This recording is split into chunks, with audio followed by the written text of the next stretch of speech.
बच्चों, बीते कुछ दिनों से हम मादक द्रव्यों के बारे में जान रहे हैं। क्यों जान रहे हैं, ये कारण आप जानते हैं कि आपका जो सेकेंड ईयर का सेकेंड पेपर है उसका ये एक इम्पॉर्टेंट टॉपिक है, मादक द्रव्यों का दुरुपयोग। तो मादक द्रव्यों के दुरुपयोग के बारे में, ड्रग एब्यूज़ के बारे में हम पढ़ चुके हैं और हमने ये जाना है कि मादक द्रव्य किस प्रकार से हमारे शरीर को नुकसान पहुंचाते हैं। आज हम पढ़ेंगे कि मादक द्रव्यों के रोकथाम के कौन से उपाय स्वयंसेवी संगठनों द्वारा किए जाते हैं, कौन से उपाय सरकारी स्तर पे किए जाते हैं। और यह आप भली भांति इस तथ्य से परिचित हैं कि मादक द्रव्यों का उपयोग दुरुपयोग है जो उसको अगर नहीं रोका गया तो जो युवा पीढ़ी है, जो इस संसार की और प्रगति की और विकास की, सिर्फ भारत देश की बात नहीं है, अभी तो समस्त विश्व की हम बात कर रहे हैं, तो वो प्रगति बिल्कुल थम जाएगी। क्योंकि फाइनली जो कंक्लूज़न निकला है वो यही निकला है कि जो मादक द्रव्यों का दुरुपयोग करने से व्यक्ति शारीरिक और मानसिक दोनों तौर पर बीमार पड़ जाता है और फाइनली लास्टली वो व्यक्ति स्वयं के लिए तो बोझ बन ही जाता है और जब तक जीवित है वो समाज के लिए भी बोझ बनता है। अब एक बात है, कौन मादक द्रव्यों का प्रयोग करता है ये पता लगाना मुश्किल नहीं है। चाहे वो मादक द्रव्य स्मैक हो, हेरोइन हो, गांजा हो, शराब पीना हो, किसी भी प्रकार का मादक द्रव्य हो, उसका पता लगाना बहुत ज़्यादा दुष्कर कार्य नहीं है। दुष्कर कार्य तो ये होता है, मुश्किल काम तो ये होता है कि उस व्यक्ति को काउंसलिंग के लिए लेकर आना, ट्रीटमेंट के लिए लेकर आना, उसका उपचार करना। क्योंकि पहली बात तो व्यक्ति ये मानने को तैयार ही नहीं होता। देखिए, बड़ी कमाल की बात है, जो व्यक्ति मादक द्रव्यों का प्रयोग करता है वो किसी भी तौर पे, किसी भी तरीके से सर्वथा तो ये स्वीकार करता ही नहीं है कि वो मादक द्रव्यों का प्रयोग करता है। मान लीजिए करता है, उसका फिजिकल टेस्ट होता है और ये प्रूव हो जाता है कि मादक द्रव्यों का प्रयोग करता है, तो बहुतायता ऐसा देखने में आया है कि वो व्यक्ति किसी भी स्थिति में अपना ट्रीटमेंट करवाने के लिए तैयार नहीं होता। परंतु ये एक महती आवश्यकता है कि जो लोग मादक द्रव्यों का प्रयोग करते हैं उनके लिए चिकित्सकीय सलाह बहुत अधिक आवश्यक है। एक बात और इम्पॉर्टेंट है कि हम सोचें कि ये चिकित्सकीय उपचार व्यक्ति का घर पे हो जाए, जैसे सर्दी, खांसी, जुकाम और दूसरी तरह की जो बीमारियां होती हैं उनका जो उपचार घर पे हो जाता है डॉक्टर की सलाह से, तो अगर इस प्रकार की हम अपेक्षा करते हैं तो ये थोड़ा सा मुश्किल काम है।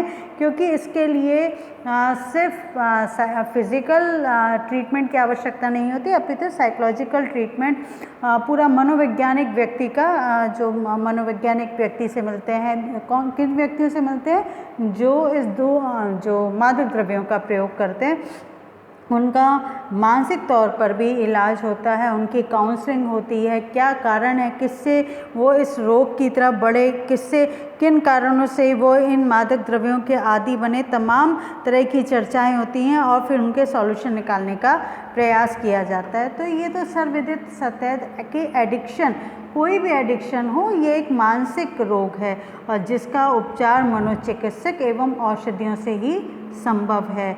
और ये भी बात हमें पता होनी चाहिए कि नशा मुक्ति केंद्र में जो सुविधाएं हैं, जो ट्रीटमेंट है, वो निःशुल्क दिया जाता है। ये बात बहुत कम लोगों को पता है। कई बार गरीबी के कारण भी लोग ये सोचते हैं, जो व्यक्ति निर्धन है, कि अब हम इसके ट्रीटमेंट के लिए कैसे जाएंगे, हमारे पास तो जीवन की मूलभूत आवश्यकताओं की पूर्ति के लिए भी साधन नहीं है। तो उन लोगों के लिए ये जानकारी होनी चाहिए और ये जानकारी आप लोगों के द्वारा पहुंचाई जा सकती है कि मेडिकल कॉलेज एवं नशा मुक्ति केंद्रों में या विभिन्न चिकित्सा केंद्रों में जो व्यक्ति नशे के आदी हैं, जिन्हें अगर नशे के आदी एक शब्द में कहा जाए तो उसे नशेड़ी कहा जाता है, वो चाहे किसी भी प्रकार का नशा लेता हो, तो ऐसे व्यक्ति को फ्री में मेडिकल फैसिलिटीज़ मिलती हैं। और क्योंकि एक बहुत लंबा ये ट्रीटमेंट प्रोसीजर है, ऐसा नहीं कि 5 दिन 10 दिन में ये ट्रीटमेंट ख़त्म हो जाए, तो इस ट्रीटमेंट प्रोसेस में एक लंबे मनोचिकित्सकीय परामर्श की भी आवश्यकता होती है। ठीक है, अब इसके बाद हम जानेंगे कि सरकारी स्तर पे कौन से प्रयास होते हैं। तो हम ये देखते हैं कि नशीले पदार्थों के सेवन जैसे गंभीर विषय पर एक महत्वपूर्ण कार्य सरकार द्वारा, केंद्रीय मंत्रालय द्वारा भारत सरकार के तत्वाधान में 30 शहरों के एक सामान्य अनुसंधानीय जो स्ट्रक्चर है, प्ररचना है, जो ओवरऑल एक एस्पेक्ट बनाया गया है, उन उद्देश्यों को दृष्टिगत रखते हुए 30 शहरों में, ये बात आप ध्यान रखिएगा, 30 शहरों में इन अध्ययनों का पता लगाने के लिए, देखिए सरकार भी चाहे व्यक्तिगत स्तर पर, चाहे सामूहिक स्तर पर, चाहे सामुदायिक स्तर पर या फिर सरकारी स्तर पर, ये 4 प्रकार के जो स्तर हैं, इन स्तरों पर कभी भी किसी भी समस्या के निवारण के लिए जब स्कीम्स बनाई जाती हैं, जब प्रोग्राम चॉकआउट किए जाते हैं, जब एक लंबी कार्यनीति या योजना बनाई जाती है, तो उसका मूलभूत जो आधार बिंदु है जिस पे ये योजनाएं खड़ी हुई हैं, वो आधार बिंदु क्या है? वो आधार बिंदु है कि जो समस्या ग्रसित जो क्षेत्र है या समस्या ग्रसित जो विषय है, उस पर एक गहनता से अध्ययन किया जाए और शोध किया जाए। इसलिए समाजशास्त्र के विद्यार्थियों के लिए एक बहुत अच्छा जॉब आस्पेक्ट भी है, जॉब प्रोस्पेक्ट भी है कि आप इस तरह के कार्यों में यहाँ तक कि सरकारी नौकरियाँ भी मिलती हैं और प्राइवेट जो इंस्टीट्यूशन है वहाँ तो बहुतायत नौकरी मिलती है, बशर्त है कि आपकी स्थिति पानी में तैरते हुए तेल की तरह से ना हो। समझ रहे हैं आप? पानी में तैरते हुए तेल की तरह से क्या होती है कि वो स्थिर नहीं होता। आपको अगर जीवन में सफलता पानी है तो आपको डेप्थ स्टडी करनी पड़ती है, गहराई से अध्ययन करना पड़ता है। हमारा आजकल जो अध्ययन का प्रोसेस है वो क्या है? सतही है। सतही किस सेंस में कि मैंने देख लिया कि मेरा ये सिलेबस है, सिलेबस में पिछले 5 साल में इस तरह के क्वेश्चन आए, बस इस क्वेश्चन का आंसर मैं प्रिपेयर कर लूँ। ऐसी स्थिति में सफलता मिलने की संभावना बहुत कम हो जाती है। परंतु यकीनन जिन विद्यार्थियों ने समाजशास्त्र में गहराई से अध्ययन किया है, उनकी सफलता मिलने की संभावना 100% बढ़ जाती है। तो आप लोगों का, आप सभी विद्यार्थियों का स्वागत है। अगर आप गहराई से अध्ययन करना चाहते हैं तो महाविद्यालय के द्वार और जो भी आपके शिक्षक हैं उनका वो हमेशा आपको पढ़ाने के लिए तैयार है। ठीक है, अभी ऐसा मैं विश्वास करती हूँ और मैं अपने लिए तो पूर्ण विश्वास से कहती हूँ कि कल भी मैंने तृतीय वर्ष के विद्यार्थियों को कहा था, जब चाहें जिस वक्त चाहें आप मुझसे बात कर सकते हैं, बिना झिझक के, बिना डरे।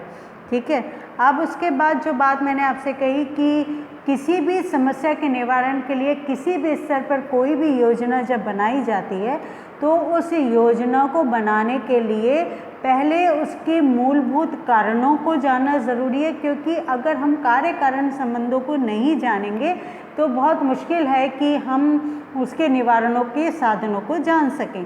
ठीक है, तो यही प्रयास सरकारी स्तर पे भी किया गया और अध्ययन किए गए कुछ, जिसमें कुछ पॉइंट्स को ब्रीफ आउट किया गया। पहला था नशीले पदार्थ एवं उनकी प्रवृत्ति और सीमा को देखना कि नशीले पदार्थ, किस प्रकार के नशीले पदार्थों का प्रयोग किया जाता है, उनके कौन से पैटर्न्स हैं, वो किस तरीके के प्रयोग किए जाते हैं, उनकी क्या लिमिटेशन है। फिर ये भी पता लगाना कि नशीले पदार्थों के सेवन में जो योगदान देने वाले प्रमुख कारण कौन से हैं, या वो कारण सामाजिक हैं, वो कारण आर्थिक हैं, वो कारण मनोवैज्ञानिक हैं, इन सारे कारणों का, क्योंकि एक कारण नहीं है, अलग अलग कारण हैं, तो इन सारे कारणों का पता लगाना भी अनुसंधान का उद्देश्य था। फिर नशीले पदार्थों के आसानी से प्रभावित होने वाले क्षेत्रों एवं जनसंख्या आत्मक समूह की जानकारी प्राप्त करना। फिर यहाँ पर एक इम्पॉर्टेंट फैक्टर क्या था कि देखिए, आप समाजशास्त्र के विद्यार्थी हैं और आप जानते हैं कि जब भी किसी अनुसंधान को किया जाता है तो उसके पीछे उद्देश्यों का सुनिश्चित होना ज़रूरी है। तो यहाँ उद्देश्य क्या है कि कौन से ऐसे फैक्टर्स हैं जिनकी वजह से एक सामान्य व्यक्ति ड्रग्स लेना शुरू करता है या नशीले पदार्थ लेना शुरू करता है, शराब का सेवन करना शुरू करता है।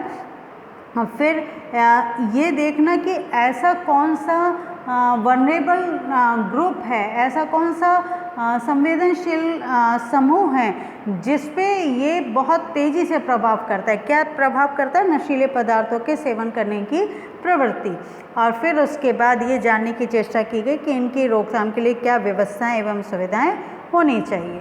ठीक है, ये हमने जाना। तत्पश्चात अब हम जानेंगे कि जो सरकारी स्तर पे क्या ये जब प्रयास किए गए उसके बाद किन चीज़ों को कौन से इम्प्लीमेटेड क्या कहना चाहिए उसे, हम एक नाम अगर इसको उचित नाम दें तो इसके लिए कौन से सार्थक पहल होनी चाहिए। तो सरकार द्वारा नशा मुक्ति हेतु प्रयास हेतु औपचारिक साधनों में सामाजिक अधिनियमों की मदद ली गई। वहीं दूसरी ओर स्वयंसेवी संगठनों एवं सरकारी अनुदान प्राप्त संगठनों के माध्यम से नशे के विरुद्ध प्रचार प्रसार एवं जागरूकता लाने के लिए और विभिन्न जो एडिक्ट हैं उनके उपचार की व्यवस्था की गई। तो भारत सरकार द्वारा व्यसनियों के जो उपचार के लिए 3 प्रकार के केंद्र स्थापित किए गए। पहले परामर्श केंद्र, काउंसलिंग सेंटर। देखिए, ये अपने आप में एक बहुत महत्वपूर्ण भूमिका निभाते हैं। काउंसलिंग सेंटर वो जगह होती है जहाँ जो नशे का आदी व्यक्ति है उसे बुलाया जाता है, और कई बार जब बहुत घातक स्थिति होती है तो काउंसलिंग सेंटर का कोई व्यक्ति जाके, कई बार ऐसा देखने में आया कि घर जाके भी मिलता है और उस व्यक्ति से उन कारणों को जानने की चेष्टा करता है। अधिकतर जब व्यक्ति नशा छोड़ना चाहता है तभी जाके ये पूरी जो चिकित्सकीय पद्धति है और विभिन्न स्तर हैं वो तभी सफल हो पाते हैं। तो पहला जब ये परिप्रेक्ष्य देखने में आया है कि व्यक्ति नशा मुक्ति केंद्र में जाने से पूर्व उसका परामर्श केंद्र, नशा मुक्ति केंद्र में ही ये अलग अलग प्रभाव, ये अलग अलग साध्य अपनाए जाते हैं किस साध्य को प्राप्त करने के लिए कि व्यक्ति नशे से मुक्त हो सके। तो पहला है परामर्श केंद्र, काउंसलिंग सेंटर। काउंसलिंग सेंटर में एक व्यक्ति जो नशे का आदी है उससे जो मनोचिकित्सक हैं या जिन्होंने इस विषय में प्रशिक्षण लिया है, ट्रेनिंग ली है, तो वो लोग इनसे बात करते हैं। किनसे बात करते हैं? जो नशे के आदी हैं। और बात करने के पश्चात ये जानने की चेष्टा करते हैं कि ऐसे कौन से कारक हैं, ऐसे कौन से प्रभावी कारक हैं जिससे एक सामान्य व्यक्ति नशे की ओर आगे बढ़ा। देखिए, ये तमाम कारक हो सकते हैं। ऐसा हो सकता है कि जो व्यक्ति नशे का आदी है उसके परिवार का कोई सदस्य, पिता, भाई, बड़ा भाई, ताऊ, कोई भी फैमिली रिलेटिव वो नशे का प्रयोग करता हो तो उसके प्रभाव में आकर व्यक्ति नशे का प्रयोग करने लगता है। दूसरा हो सकता है उसका मित्र समूह, जो उसका नातेदारी समूह है, वहाँ पर कोई व्यक्ति ये नशे का प्रयोग करता हो तो वो व्यक्ति उन कारणों से नशे का प्रयोग करना शुरू कर देता है। तीसरा, कई बार ऐसा देखने में आया कि व्यक्ति जो मैंने आपको पूर्व में भी चर्चा की कि खासकर आजकल ये देखने में आता है कि जो इतनी गला काट प्रतियोगिता है जीवन में, उत्तरोत्तर इतनी तीव्र गति से सब कुछ पाने की जो व्यक्ति के भीतर इच्छा है, जब उस इच्छा की पूर्ति के साधन नहीं मिल पाते, व्यक्ति निरंतर कम समय में, देखिए सफलता का कोई शॉर्टकट नहीं होता, पर हम में से अमूमन अब सभी लोग, मैं सबकी बात नहीं करी, अमूमन बहुत बड़ा प्रतिशत है ऐसे लोगों का जो इन सफलताओं को पाने के लिए शॉर्टकट का इस्तेमाल करते हैं, छोटे रास्तों का इस्तेमाल करते हैं, और शॉर्टकट कभी भी सक्सेस की सीढ़ी नहीं बन सकता। और ऐसी स्थिति में आपको हो सकता है यकायक सफलता मिल जाए, परंतु अधिकतर देखने में आया कि जब यकायक इस प्रकार के शॉर्टकट को अपना के सफलता मिलती है तो व्यक्ति औंधे मुँह भी आके गिरता है। और ये तमाम परिस्थितियाँ व्यक्ति के भीतर अवसाद को, ईर्ष्या को, गुस्से को, पीड़ा, ये इस तरह की परिस्थितियों को उत्पन्न करती हैं। उस मनोवैज्ञानिक विकार जिसे कहते हैं वो उस प्रकार का उत्पन्न हो जाता है और ऐसी स्थिति में व्यक्ति नशे का इस्तेमाल करना शुरू कर देता है। क्यों करता है? प्रश्न में आपको पहले भी इसका उत्तर बता चुकी हूँ। क्योंकि नशा आपके स्नायु तंत्र को शिथिल कर देता है। व्यक्ति अपने आसपास एक सो कॉल्ड इमेजिनेटरी वर्ड बना लेता है जहाँ पर वो सिर्फ अपने बारे में अच्छा सोचता है और जो कुछ उसने स्वप्न देखा था उसे वो उस नशे की स्थिति में सार्थक होते हुए देखता है। ठीक है, अब एक मनोवैज्ञानिक कारण क्या हो सकता है कि व्यक्ति का टूटा हुआ परिवार है, घर में रोज़ लड़ाई झगड़े हो रहे हैं और इतनी तनाव की स्थिति है कि उन लड़ाई झगड़ों से दूर होने के लिए व्यक्ति नशे की ओर बढ़ता है। तो इस तरह के अनेक कारण है, एक कारण नहीं है व्यक्ति का नशे की ओर बढ़ने का। तो मनोवैज्ञानिक क्या करते हैं, इस प्रकार के जो भी व्यक्ति नशे का प्रयोग करता है पहले उसके कारणों का, क्योंकि जो लाइन ऑफ ट्रीटमेंट है वो सभी व्यक्ति का पहले देखिए शारीरिक जो ट्रीटमेंट है, जो फिज़िकल ट्रीटमेंट है, जो दवाइयों के द्वारा इलाज है वो तो होगा ही होगा, लेकिन लाइन ऑफ ट्रीटमेंट बिल्कुल बदल जाता है जब व्यक्ति की मनोव्यथा मनोस्थिति को एक मनोचिकित्सक जान लेता है। इसलिए नशे से मुक्ति के लिए ये बेहद आवश्यक हो जाता है, अपरिहार्य हो जाता है, अनअवॉइडेबल है। मतलब इसको आप किसी भी तरीके से टाल नहीं सकते कि जो व्यक्ति नशे का आदी है वो पहले उसका मनोचिकित्सकीय उपचार हो, उसकी काउंसलिंग हो, उसे समझाया जाए कि ये टेम्परेरी फेज है। देखिए जीवन में बच्चों, ये बात मैं आप लोगों से भी कहना चाहूँगी, कोई भी चीज़ परमानेंट नहीं है। अगर सुख परमानेंट नहीं है, सुख स्थायी नहीं है, तो कैसे दुख स्थायी हो सकता है। ये ज़रूर है कि ये कई बार होता है कि सुख की अवधि लंबी होती है, दुख की अवधि छोटी होती है। कई बार ये देखने में आता है कि दुख की अवधि लंबी होती है और सुख की अवधि छोटी होती है। पर ये मान के चलें, इस बात का मैं आप सभी विद्यार्थियों को हर हालत में विश्वास दिलाती हूँ कि जब कभी मन में निराशा घेरे तो मेरे इन शब्दों को आप याद रखिएगा, ना सुख चिरस्थायी है, ना दुख चिरस्थायी है। जब दुख की पीड़ा आए, दुख की घड़ी आए या मन अवसाद ग्रसित हो तो आपको ये मानना होगा कि ये समय भी निकल जाएगा। जैसे सुख का समय निकल गया, ये समय भी निकल जाएगा। ठीक है, अब उसके बाद डी एडिक्शन सेंटर होते हैं, विव्यसन केंद्र होते हैं जहां आपको एडिक्शन से मुक्ति दिलाई जाती है। अब कैसे मुक्ति दिलाई जाती है, यहाँ आपका ट्रीटमेंट होता है, आपका इलाज होता है, शारीरिक आवश्यकताओं के अनुरूप आप कितने क्षीण हो चुके हैं और जो भी। देखिए मैं विज्ञान की विद्यार्थी नहीं हूँ तो इसलिए मेरे लिए बहुत डेप्थ में इसे बताना मुश्किल है, परंतु इसकी आवश्यकता भी नहीं है। एक समाजशास्त्र के विद्यार्थी होने के नाते आपके लिए आप तो सिर्फ इतना जाने कि ये जो डी एडिक्शन सेंटर हैं वो व्यक्ति को पहला आपका साइकोलॉजिकल ट्रीटमेंट हो रहा है। कहाँ हो रहा है? परामर्श केंद्रों में। फिर उसके बाद आपको जो आपकी चिकित्सकीय केंद्र में आपकी जो शारीरिक आवश्यकताओं के अनुरूप आपकी शारीरिक क्षीणता कितनी हो गई है, आपका इन ड्रग्स ने आपको कितना किस प्रकार का नुकसान पहुंचा दिया, उससे संबंधित आपको ट्रीटमेंट दिया जाता है। फिर उत्तर सेवा केंद्र होते हैं। उत्तर सेवा केंद्र क्या करते हैं? ये उत्तर सेवा केंद्र आपका बाद में भी, क्योंकि अधिकतर ये देखने में आता है कि जो व्यक्ति एडिक्ट हैं, ड्रग एब्यूज़ के एडिक्ट हैं, वो पुनः अपनी उस आदत की ओर लौटकर चले जाते हैं। तो ऐसी स्थितियों में ये आवश्यक हो जाता है कि बराबर बाद में जब वो उस एडिक्शन से मुक्ति पा लें तो उनकी तरफ ध्यान दिया जाए, और ऐसा आफ्टर केयर सेंटर करते हैं।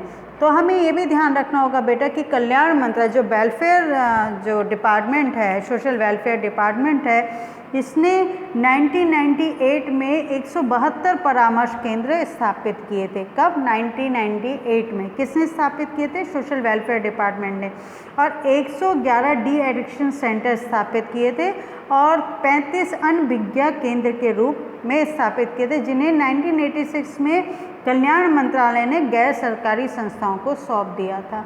देखिए यहाँ पर एनजीओज़ की जो डी एडिक्शन सेंटर हैं, यहाँ एनजीओज़ की भूमिका बड़ी महत्वपूर्ण मानी गई है, परंतु ये देखने में आया कि गैर सरकारी संगठनों द्वारा चलाए जाए केंद्रों में केवल उन्हीं व्यसनी को उपचार किया जाता था जो किसी अन्य बीमारी जैसे अस्थमा, टीबी, HIV से पीड़ित नहीं हो। परंतु ये देखने में आता है कि जो व्यसनी हैं उनमें से बहुतायत ऐसे लोग भी होते हैं जिनको या तो टीबी होता है, अस्थमा होता है, HIV ग्रसित होते हैं। तो कोई ना किसी रोग से वो ग्रसित होते हैं। तो ऐसे में इन एनजीओज़ में, इन गैर सरकारी संगठनों में उनके उपचार की व्यवस्था नहीं हो पा रही थी, जिसके कारण इनकी बड़ी आलोचना हो रही थी। अतः इस बात पर बल दिया जाने लगा कि इन केंद्रों के उपचार व्यवस्था में परिवर्तन किया जाए और अक्टूबर 1995 से सरकार की उत्तर सेवा केंद्रों की योजना को समाप्त कर दिया गया था। ठीक है, अब आगे हम जानेंगे मादक द्रव्य दुरुपयोग निवारण। तो मादक द्रव्य दुरुपयोग एक गंभीर चिंता बनकर उभरा है, ये आप जानते हैं। मैं पिछले 2 या 3 कक्षाओं से आपको जब ड्रग एब्यूज़ का जब से हमने चैप्टर शुरू किया, मादक द्रव्यों के दुरुपयोग का जो चैप्टर शुरू किया, तो लगातार आपको ये बता रही हूँ कि ये गंभीर चिंता बन गया और देश के भौतिक, सामाजिक, आर्थिक दशा को ये बुरी तरह से प्रभावित कर रहा है। तो आधुनिक जीवन के तनाव और परेशानियों ने व्यक्तियों को मादक द्रव्य दुरुपयोग की समस्या से ग्रसित होने के कारण अधिक असुरक्षित बना दिया है। ये बात मैं बहुत डिटेल में आपको समझा चुकी हूँ कि आधुनिक समय में, वर्तमान समय में, भौतिकवादिता युग में ये जो तनाव की स्थिति है, परेशानी की स्थिति है, ये इतनी बढ़ गई है कि आज जितनी तेज़ी से मादक द्रव्यों का प्रयोग हो रहा है, आज से 60-70 साल पहले नहीं होता था। और मादक द्रव्य की आदत न केवल इसके आदी व्यक्ति को प्रभावित करती है जो इसका एडिक्ट है, ये बात आप जान रहे हैं, और मैंने पिछली कक्षा में भी बताया था, ये पूरे परिवार को, पूरे समाज को बीमार कर देती है। इन्हीं सारी यथार्थों को जानने समझने के बाद वर्ष 2001 में संयुक्त राष्ट्र संघ मादक द्रव्य और अपराध, याद रखिएगा, 2001 में संयुक्त राष्ट्र संघ मादक द्रव्य और अपराध UNODC और सामाजिक न्याय और अधिकारिता मंत्रालय द्वारा किए गए सर्वेक्षण में यह अनुमान लगाया गया कि लगभग 73.2 मिलियन लोग शराब और मादक द्रव्यों का सेवन करते थे। बेटा, मेरा आप लोगों से एक हम्बल रिक्वेस्ट है, एक विनम्र निवेदन है कि जो नोट्स मैं आपको प्रोवाइड कर रही हूँ, प्लीज़ उसे किसी रजिस्टर में लिख लें या इसका प्रिंट आउट निकालें। मैं आपके नोट्स के लिए जी जान से मेहनत करती हूँ, क्योंकि मैंने पहले पाठ्य पुस्तकों को देखा, आपकी रेफरेंस बुक्स को देखा, और वो अपडेटेड नहीं हैं, उनमें वो सामग्री उपलब्ध नहीं है जो मैं विभिन्न माध्यमों से एकत्रित करने की कोशिश करती हूँ। मैं अधिकतर कोशिश करती हूँ गवर्नमेंट वेबसाइट्स की हेल्प लेने की, जो कि आज की तारीख तक अपडेटेड होती हैं। तो प्लीज़ इनके नोट्स बना लीजिएगा। मैं बार बार निवेदन कर रही हूँ कि इनके नोट्स बना लीजिएगा या इनके प्रिंट आउट निकाल लीजिएगा, क्योंकि ये सारा टाइप मटेरियल है, तो इसलिए आप चाहें तो इसके प्रिंट आउट भी निकाल सकते हैं। तो वर्ष 2001 में संयुक्त राष्ट्र संघ मादक द्रव्य और अपराध UNODC और सामाजिक न्याय और अधिकारिता मंत्रालय द्वारा किए गए एक सर्वेक्षण में यह अनुमान लगाया गया कि लगभग 73.2 मिलियन लोग शराब और मादक द्रव्यों का सेवन करते थे 2001 में, जिनमें से 8, 7 और 2.0 और 62.5 कितने द्रव्यों का सेवन, जिनमें से 8.7 और 2.0 और 62.5 मिलियन लोग क्रमशः भांग, दैट मीन्स 8.7 लोग भांग लेते थे, 2.0 अफीम लेते हैं और 62.5 शराब का सेवन करते हैं। मैं फिर रिपीट करूं, 8.7 लोग भांग लेते हैं, टोटल कितने बताए गए? 73.2 मिलियन, ठीक है, 73.2। तो यहाँ पर 73.2 में 8.7 लोग तो भांग लेते हैं, 2.0 अफीम लेते हैं और 62.5 लोग शराब का सेवन करते हैं। तो इन तीनों तरह के नशे के आदी लोगों में से क्रमशः 26%, 22%, 17% लोगों को इन नशीले पदार्थों पर निर्भर पाया गया। चूँकि देश की जनसंख्या को देखते हुए नमूने का आकार छोटा था, केवल कितने पुरुषों का अध्ययन किया गया? 40,697, है ना। इसलिए इस अनुमान को केवल संकेत के तौर पर लेना, एक इंडिकेशन की ये पैटर्न चल रहा है, लेना बेहतर होगा। सर्वेक्षण से ये संकेत भी प्राप्त हुआ कि अन्य पदार्थ जैसे वाष्पशील पदार्थ, सिडेटिव और भ्रमित करने वाले पदार्थ, उत्तेजक औषधियाँ, औषधि मिश्रणों का भी दुरुपयोग होता है। ठीक है, ये चीज़ हमने जानी। अब इसके बाद हम जानेंगे अगला स्टेप क्या हुआ कि अनेक अध्ययनों से ये भी पता चला कि मादक जो द्रव्य दुरुपयोग के बदले घटनाक्रम में बड़ा दुखद स्थिति थी कि बच्चे और स्त्रियां भी, महिलाएं भी, हम अभी तक ये मान के चल रहे थे कि महिलाएं, ऐसा हमारा थॉट प्रोसेस है, ऐसा हमारा मेथड है कि महिलाएं और बच्चे मादक द्रव्यों का प्रयोग नहीं करते, लेकिन ये अध्ययन ये भी बताते हैं कि महिलाएं और बच्चों ने भी मादक द्रव्यों का प्रयोग किया और मादक द्रव्यों का दुरुपयोग, और विशेषकर सूंघने वाले जो बच्चे सांस से खींचकर उपयोग करते हैं उनका बच्चों ने प्रयोग करना शुरू किया। मैंने रिसेंटली एक स्टडी पढ़ी थी जहां आप बच्चे नशा इस सीमा तक, खासकर जो भीख मांगने वाले बच्चे हैं वो, या जो बहुत निर्धन परिवारों से संपर्क करने वाले बच्चे हैं, वो विक्स, बाम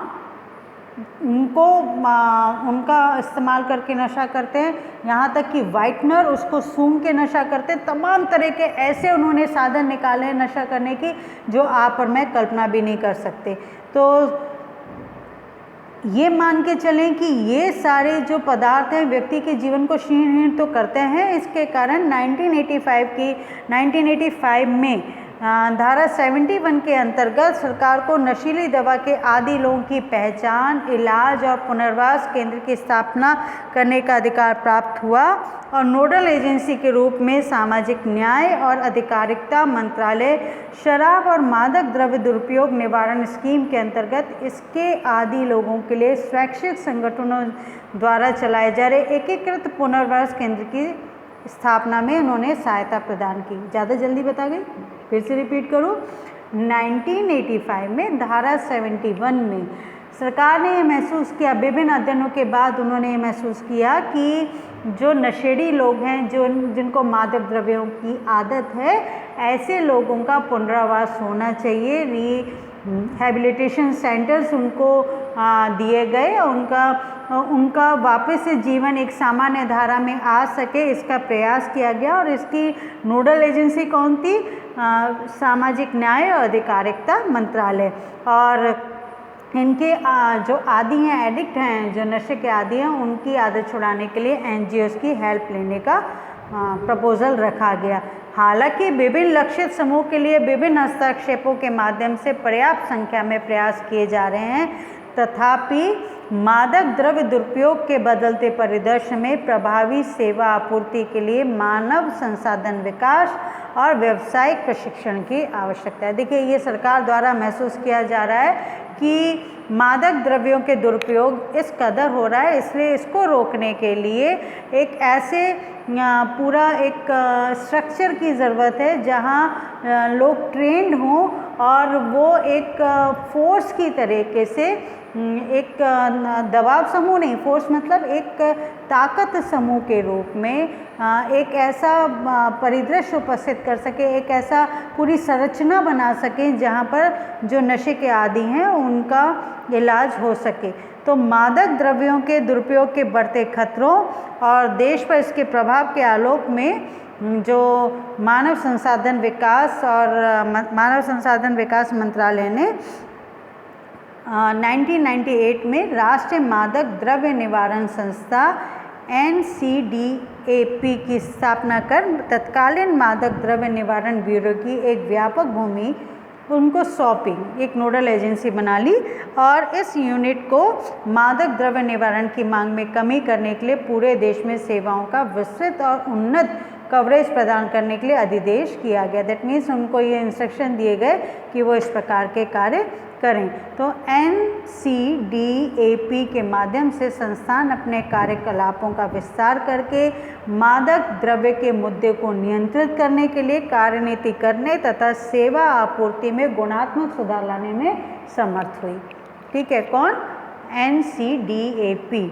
इसने प्रशिक्षण और ओरिएंटेशन पाठ्यक्रमों की एक श्रृंखला के माध्यम से सेवा प्रदाताओं के सेवा देने वाले वो जो NGOs हैं और जो सरकारी योजनाओं में जो व्यक्ति लगे हुए हैं, कौन सी जो नशा दूर करने के लिए, नशा से जो एडिक्ट हैं, जो नशेड़ी लोग हैं या जो जिनको आदत है ड्रग्स लेने की, उनके पुनरावास के लिए जो अनेक योजनाएं बनाई जा रही थी, वो व्यक्ति वही कर सकते हैं जो इन पूरे एस्पेक्ट को लेके, पूरे मोटिव को लेके ट्रेंड हों। उनका इसीलिए ओरिएंटेशन कार्यक्रम के माध्यम से और प्रशिक्षण देके उनको उनकी क्षमता, ज्ञान क्षमता को बढ़ाया जाने का प्रयास किया जा रहा था। प्रभावी हस्तक्षेप मॉड्यूल, ये देखिएगा आप कभी भी, आप किसी भी सरकारी नौकरी में जाते हैं या आप प्राइवेट नौकरी में जाते हैं, तो आपने शिक्षा तो एक सामान्य शिक्षा ली है, एक डिग्री होल्डर है, लेकिन आपको जिस विशेष कार्य में लगाया गया, पहले उसकी आपको ट्रेनिंग दी जाती है और बाद में जहां आपने कार्य किया वहां से फीडबैक भी लिया जाता है कि आपकी कार्य करने की प्रक्रिया कैसी रही है। तो यही सेम मॉड्यूल जो नशा मुक्ति केंद्र में जो लोग लगे हुए हैं, जो वर्कर्स लगे हुए हैं, जो कार्यकर्ता लगे हुए हैं, उनके लिए अपनाई गई। और इन संस्थानों का क्या लक्ष्य था? मादक द्रव्य के जो प्रयोग है उसमें कमी लाना और अन्य संबंधित क्षेत्रों में कार्य कर पदाधिकारी कर्मियों की कार्यक्षमता को बढ़ाना, फिर मादक द्रव्य निवारण में देखभाल सेवाओं का मानकीकरण करना। ठीक है, और समय समय पर देखिए, अगर सूचनाएं अपडेटेड नहीं होंगी, इन्फॉर्मेशन अपडेटेड नहीं होंगी, तो आप किस प्रकार से अपनी नीति को और किस प्रकार से कार्य करना है, आपका जो वर्किंग एफिशिएंसी कम हो जाती है अगर आपकी सूचनाएं अपडेटेड नहीं होती। कौन सी सूचना, यहाँ कौन सी सूचना होगी कि कितने लोगों ने नशा करना शुरू किया है, किस ग्रुप के लोग हैं, कितने लोगों ने नशा करना छोड़ा है कार्यकर्ताओं के प्रयास से। तो ये सारी नेटवर्किंग होना बहुत अधिक ज़रूरी है। ठीक है, अब उसके बाद हम क्या जानेंगे कि लक्षित समूह कौन सा है, कौन सा ऐसा लक्षित समूह है। तो ये बिल्कुल स्पष्ट है कि यहाँ पर कार्यरत पदाधिकारी, सेवा प्रदाताओं और परियोजना अधिकारी, सामाजिक कार्यकर्ता, nurse, ward boy, care taker आदि को प्रशिक्षण की आवश्यकता है और वो दिया जा रहा है, उसको पूरा किया जा रहा है। और ये केंद्र स्वास्थ्य, युवा मामले, कारागार और सुधार संस्थाओं में कार्य कर रहे हैं ये लोग जो ट्रेन हो रहे हैं। ठीक है, और इनके कार्यकलाप क्या हैं? मादक द्रव्यों में कमी करने के लिए कार्यरत विभिन्न स्तरों पे पदाधिकारियों का क्षमतावर्धन करना। किनका? ये जो संस्था बनी है और किसके द्वारा? ओरिएंटेशन के द्वारा, ट्रेनिंग के द्वारा। और सूचना को अपडेट करना, डेटाबेस तैयार करना, निगरानी प्रणाली की स्थापना करना, और ये सारा का सारा एक ऐसा स्ट्रक्चर बना है, एक ऐसी संरचना बनी है जिसका मोटिव नशा मुक्ति केंद्रों में एक बेहतर तरीके से कार्य करना और जो नशे के आदी हैं उनका पुनरावास करना, वो जीवन की धारा में, आम धारा में, मुख्य धारा से जुड़ सकें। ये सारे के सारे इनका ये जो लक्ष्य है, इसके लिए निरंतर प्रयास किया जा रहा है। और विद्यार्थियों, मैं ये अपेक्षा करती हूँ कि आज मैंने जो कुछ आपको पढ़ाया है उसे आप बहुत ध्यान से पढ़ने और समझने की कोशिश करेंगे। और आशा यही करती हूँ कि कितनी प्रतिफलित होगी ये तो आने वाला भविष्य बताएगा कि जो कुछ मैंने आज आपको समझाया उसे आप ध्यान से सुने। आपको जो नोट्स दिए गए हैं, अगर आपके पास सुविधा है तो उसका प्रिंट आउट निकालें, सुविधाएं नहीं है अपने मोबाइल को खोलिए, PDF नोट्स को खोलिए, उसे लिख लीजिए। समय लगेगा लेकिन लिखने से ज़रूर फ़ायदा होता है कि वो याद भी होता चला जाता है। और हमेशा की तरह से यही आशा, इस आशा के साथ कि आप बहुत पढ़ेंगे, अपने भविष्य के लिए आप संवेदनशील होंगे। आपको ढेर सारी शुभकामनाएं। धन्यवाद।